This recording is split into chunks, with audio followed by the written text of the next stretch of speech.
हाय मित्रांनो, आपण ग्रामीण भागात आलेलो आहे. गणोरी म्हणून गाव आहे जे की संभाजीनगरमध्ये आहे. बघा हा सुंदर असा परिसर, हिरवगार. आता या ठिकाणी गहू लावलेला आहे, हिवाळा चालू आहे. पूर्णपणे हा परिसर आहे, डोंगर या भागात आहे. हे आमचे दाजी, उत्तम दाजी, आणि हे झाडं वगैरे वगैरे सगळे आहे. लिंबाचं झाड आहे. बघा आमच्या भाषानं सुंदर असं ग्रामीण भागामध्ये लाकडापासून घर बनवलेलं आहे. सुंदर अशी कलाकारी जे की ग्रामीण भागापासूनच जन्म घेत असते. अशी सो खर्चानं सो मेहनतीनं हे जे लाकडं बघू शकता तुम्ही, ग्रामीण भागामधून म्हणजे डोंगरामधून स्वतः तोडून त्यांनी हे सुंदर असं त्याचं स्टडी रूम, अभ्यास करण्यासाठी ते रूम असं बनवलेलं आहे. बघा किती सुंदर असं घर जे की पूर्णपणे लाकडापासून आहे. तुम्ही लाकडं बघितलं, सेम साईज आणि गोलाकार असे लाकडं कितीने बनवलेलं आहे. आणि खाली सुद्धा स्टँड आहे. कुठल्याही इंचुकाट्यापासून सुद्धा संरक्षण मिळेल असं घर या ठिकाणी त्यानं बनवलेलं आहे. तुम्ही जाण्यासाठी हा मार्ग आहे. अशा पद्धतीने बघू शकतात. बघा ही रूम आहे. क्रिस्टल रूम्स करण्यासाठी मुलांना तयार केलेला आहे. तो MPSC UPSCची तयारी करत असतो. त्यानं कुठल्याही मोठ्या शहरामध्ये स्टडी रूमचे पैसे न देता ग्रामीण भागामध्ये सुद्धा सेल्फ स्टडी करून तो यशस्वी होता येतं. आणि त्यासाठी लागणारी जी इच्छाशक्तीनुसार त्यांनी असं सुंदर असं एक झोपडी टाईप छान असं घर या ठिकाणी त्यानं बनवलेलं आहे. ऊन येऊ वारं हो त्याच्यापासून संरक्षण असं त्याला मिळणार आहे. अशा पद्धतीने सुंदर असं ग्रामीण भागामध्ये या ठिकाणी घर बनवलं आहे. छान असं प्रसंग, सुंदर असं वातावरणामुळे मन कसं. मित्रांनो, आपण हे घर बघू शकता तुम्ही. सुंदर असं लाकडाचं घर या ठिकाणी बनवलेलं आहे. खूप मेहनत या घरासाठी घेतली आहे. ते डोंगर बघितलं तुम्ही, ह्या डोंगरातून ते लाकडं तोडून आणलेलं आहे. पण एवढं छान घर बनव, पण हा घर बनवायचा जो शिल्पकार आहे, जो मेहनती मुलगा आहे, ज्यांनी खूप मेहनत करून, जो एक विद्यार्थी आहे की त्यांनी घर बनवलेलं आहे स्वतःचे स्वप्न पूर्ण करण्यासाठी. एक ग्रामीण भागातून एक कलाकार जन्माला येत असतो. असा कलाकाराला आज आपण भेटणार आहोत आणि त्याच्याकडून माहिती घेणार आहोत. जे कलाकार आहे रोहन जाधव, जे की MPSC आणि UPSCची तयारी करत आहे. त्यांनी ग्रामीण भागामध्ये हे घर केलेलं आहे. हां रोहन, तू तुझ्या मनात आयडिया कशी आली घर बनवण्याची, आणि तू शहर भाग सोडून ग्रामीण भागामध्ये येऊन आणि ग्रामीण भागाचा विद्यार्थीसुद्धा हायर एज्युकेशन किंवा क्लासेस अटेंड न करता सेल्फ स्टडी करून तो शिक्षण पूर्ण करू इच्छितो, आणि तू एवढं मेहनतीचं काम किती वेळात आणि कसं केलं? मला जवळपास 1 महिन्यापेक्षा जास्त लागला हे कम्प्लीट करण्यासाठी. तरी पण थोडं बाकी आहे आणखी. तर मी पूर्ण हे स्ट्रक्चर लाकडापासून तयार केलेलं आहे. आणि मी खरं तर सेल्फ स्टडीसाठीच स्वतःचे एकदम निवांत वातावरणामध्ये असं विचार केला होता का एकदम चांगलं वातावरण. कारण का मी शहरामध्ये जवळपास 4 वर्षे घातले आणि अभ्यासासाठी मी भरपूर लायब्ररी लावली, परंतु तरी पण तिथे पण मला शांतीचं वातावरण नव्हतं.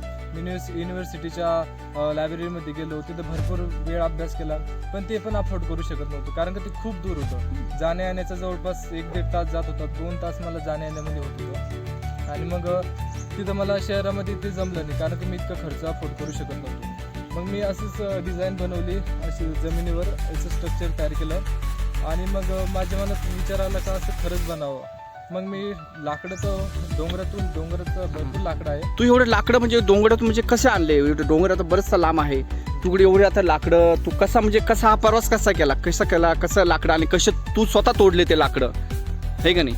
तू एवढं म्हणजे तुझ्या मनाची इच्छाशक्ती, बाबा काहीतरी आपल्या जीवनात करायचं आहे, की आपल्याला ग्रामीण भागामध्ये आईवडिलांचं मदत करून त्यांच्या शेतामध्ये शेतीचं परिश्रमामध्ये त्यांना थोडं हातभार लावून स्वतःचे स्वप्न पूर्ण करण्यासाठी जे तू हे करत आहे, प्रयत्न करत आहे, ते कसं तुझ्या आतमध्ये एवढी कशी पद्धतीने एनर्जी प्राप्त झालेली आहे?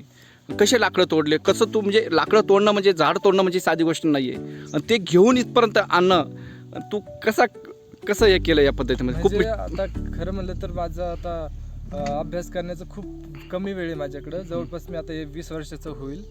तर मला असं वाटतं की मी जितक्या लवकर काहीतरी अभ्यासाला सुरुवात करायला केली पाहिजे. तर मग मला असं स्वतःतूनच अशी जिद्द निर्माण झाली का मी लवकरात लवकर असं कोणतं तरी वातावरणमध्ये जाऊन अभ्यास करावा, जिथं मला ऊन लागणार नाही, पाऊस लागणार नाही, जिथं संरक्षण होईल आणि मी तिथं निवांत अभ्यास करू शकेल. तर त्याच्यामुळं मला असं वाटलं लवकरात लवकर होईल तितकं चांगलं.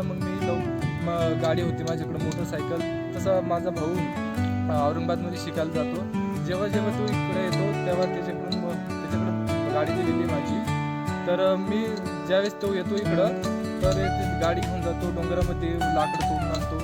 आणि मग तसं थोडंसं एक आठवड्याला थोडं करून हे झालेलं आहे. म्हणजे त्याच्यामुळेच त्याला जवळपास 1 महिन्यापेक्षा जास्त वेळ लागला.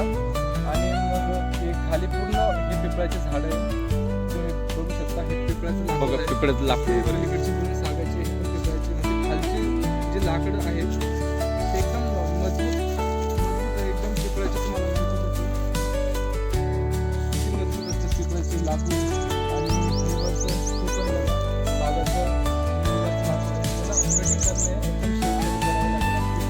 म्हणजे तू हे कटिंग कसं केलं? कशा म्हणजे काय तुझ्याकडे मशीन होती का काय होतं? मशीन किंवा स्वतःच्या आरी होती. आरी ना बाप, म्हणजे कसं म्हणजे तू कशी ती आरी म्हणजे तू किती म्हणजे एक आणि बनवणं एकटाच होता ना, कुणी मदतीला होतं? हे बघा बापरे, या आरीनं तू केलंय म्हणजे? आरी आहे. मी औरंगाबादून येतानाच विचार केला होता गावाकडे काहीतरी बनावं. हां मला असं एक तुझी एक इच्छाशक्ती होती की स्वतःचं स्टडी रूम त्या ठिकाणी. बनायच्या पहिलं मला ही आरी दिसली. हो ना, त्या आरीपासून तू तयार केलंय.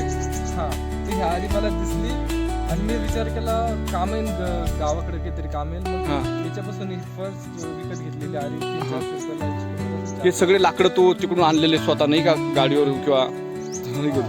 लाकडं गाडीवर घेऊन आलेले होते. माझा लहान भाऊ गाडीवर मेहनत करून वगैरे बघ. आणि बघ ना कशा एकदम असं व्यवस्थितपणे आकार त्या लाकडांना आहे. तू कटिंग कशा पद्धतीने केलं, कशा पद्धतीने शेप दिलेला आहे. हेच करवतीनं आता एक लाकूड कट करून आणि हे जे लाकडे लावलेली त्यांना दोन मधून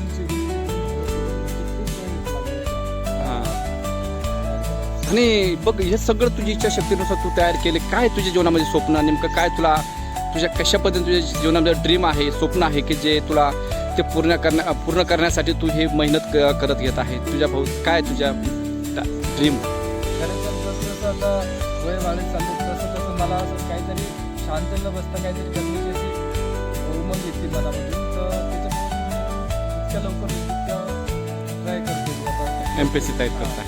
करण्यासाठी. बघा मित्रांनो, बघा इच्छा तिथे मार्ग निघत असतो. आणि म्हणतोच ना, हिरा जो कोळशामध्ये ग्रामीण भागामध्ये हिरा हा जन्माला येत असतो, मेहनतीतून येत असतो. कुठल्या प्रकारे कारण ना सांगता, कुठल्या अभ्यासात टाळाटाळ किंवा एक आईवडिलांची परिस्थिती कुठल्या गोष्टी ना सांगता स्वतः एक मोटिवेशनल होऊन स्वतः अशा पद्धतीने स्टडी रूम बनवून स्वतःचे स्वप्न साकार करण्यासाठी हा जो विद्यार्थी आहे तो आपलं पूर्णपणे हे करत आहे. बघा यशाची खरी सुरुवात मातीपासून होत असते, या परिश्रमापासून होत असते, जे की त्याने आपल्या सुरुवात स्टार्ट केलेलं आहे. की शहरा भागामध्ये रूम करून राहायचं, मेसचा खर्च, क्लासेसचा खर्च, स्टडी रूमचा खर्च एवढे आपले आईवडील करू शकणार नाही. म्हणून आपण ग्रामीण भागामध्ये राहून सेल्फ स्टडी करून आणि आईवडिलांना मदत करून आणि आपले स्वप्न साकार करू शकतो, हे पुन्हा एकदा सिद्ध रोहननं केलेलं आहे. आणि खरंच त्याच्या जीवनामध्ये तो यशस्वी हो आणि त्याला पूर्णपणे त्याच्या जीवनामध्ये यश मिळो हीच आपली शुभेच्छा. चला बाय.